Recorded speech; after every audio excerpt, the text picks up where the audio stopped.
Probably the question that I get asked the most frequently is why? Why did I start Streets? But I think maybe the answer is why not? I think that's the best answer I have.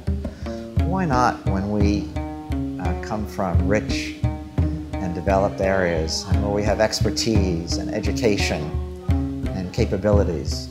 Why not take all of that and use it in some way to help others that are much, much less fortunate in ways that we almost can't imagine.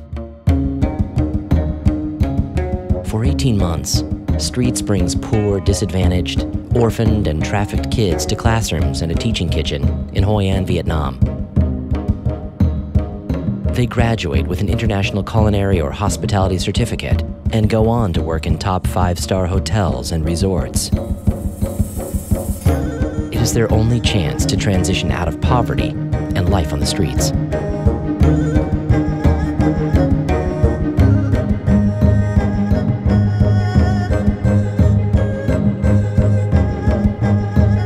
We have a training center where we have a teaching kitchen and we have classrooms for English and for hospitality, and we have a 16-station computer English language lab. The English language program is really one of the most important things we're doing with these kids. It makes the difference between having a job in a local restaurant, barely making enough money, to being able to have careers in the top resorts and hotels.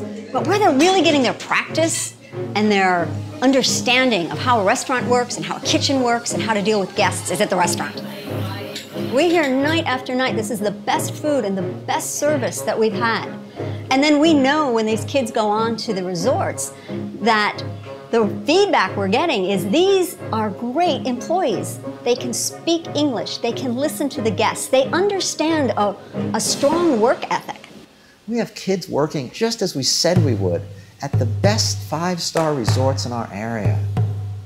Kids that don't not just have jobs, but have careers.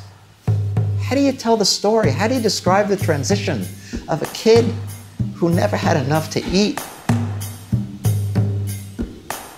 who came from an orphanage, who maybe has been trafficked, comes out of an HIV environment? You have kids from a leprosy village. How do you tell the story of those kids who within a couple years are starting careers in international hotels and resorts? How do you capture in words that remarkable, dignified transition and all the possibilities that go with it? That's what the story of Streets is about. That's what it was in the beginning, and that's what it is even more, with more strength and with more confidence today. What are the possibilities for the future? Because we see this really works. We're changing lives in ways that no one could have imagined.